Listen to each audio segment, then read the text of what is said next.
One of it, I think it's the game's fault because it doesn't reward its players enough or make you feel powerful.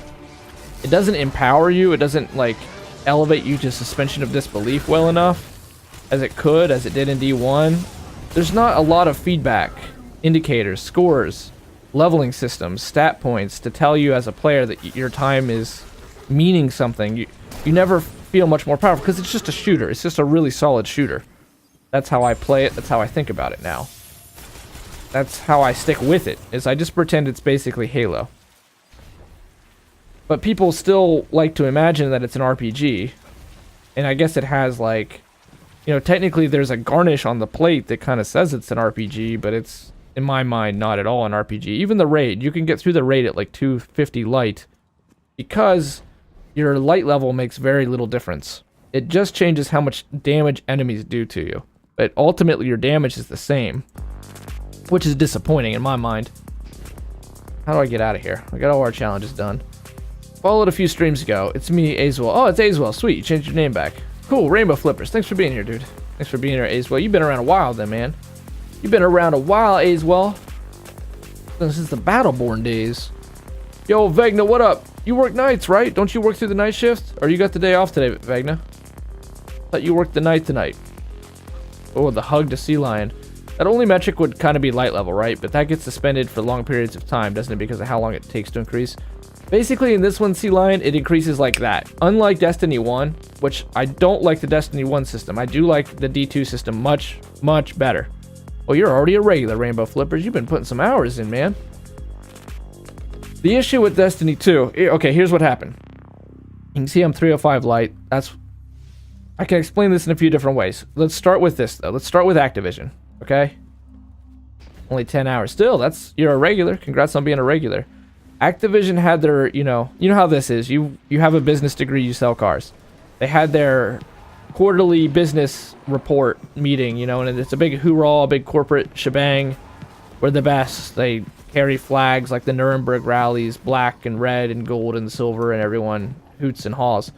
And they said, I'll tell you what, Destiny is doing fucking great things right now. Great things. And this is literally quote by quote. What is this? This music video is freaky, Wilso. What they said. The attach rate to the expansion packs has increased, and our revenue per user has increased. And we have exceeded our goals of casualizing the experience, of making it more, easier to access everything in the game, which has pissed people off really bad, because your end game is 305 light. And your only real challenge to getting to 305 light, and I don't mind this, I really don't, I just think that it needs to be expanded upon, and I'll get to that, is when you get to 265. You should grind until you hit 265 light, then you should do your exotic quests. At that point, you break through the soft cap, and you return every week, and you do your milestones, and you'll get 305 light. And I really like that solo players can hit max light now. I think that's super. But most games have an end game like that, right? Like, hit the level cap. Say in Borderlands, you hit the level cap, but you're not even remotely done at that point.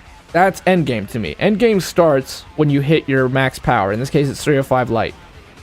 And then the horizontal progression starts that defines endgame. Well, in Destiny, your horizontal progress it's a collection game. It's a collection game without any kiosks and with hardly any reward to collecting. So I collected the Iron Banner shaders. And I got a set that I like called the Carrack type up to 305 light. And I did it because of these stats right here. Mobility, resilience, and recovery. And you combine that with mods. And it's actually a deeper system than D1. The problem is that the reward for doing the system is minuscule. It's measured in milliseconds. And so somebody who even remotely plays with this system is completely equal to you in power. I've min-maxed the system on this character. But it doesn't matter. So long as you throw some mods on and you have 3 resilience, you're going to be fine. There was no point in me maximizing this. I hit max recovery for a Titan, and I did that for player versus everything. But it made maybe 200 milliseconds of difference, and that's it. That's the end game. That's your horizontal progress, and that's the end of it. And the way that you access this horizontal progress is you farm these tokens out. Everything boils down to a token grind. And you go and you turn that into vendors for a random chance at loot. And what's really stupid to me, like asinine stupid, is that they soft cap you on that.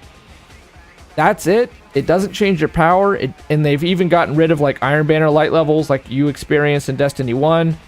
And they got rid of Trials. They got rid of Power Advantage in Trials. So it only matters in one area, and that's the raid. And the only difference it makes is the damage that you take from enemies, not your damage output. And so what they expect you to do is go around and grind this shit. And they're so worried that you're going to grind this shit too fast that they only let you get so many planetary resources per 10-minute period, which adds up to about 0.1 of an experience bar. And they only let you get so many tokens per 30-minute period, and then you just stop getting them. So everything got micromanaged at this level, and it's boring, it's redundant, and Activision thinks it's the ultimate victory. I think that, you know,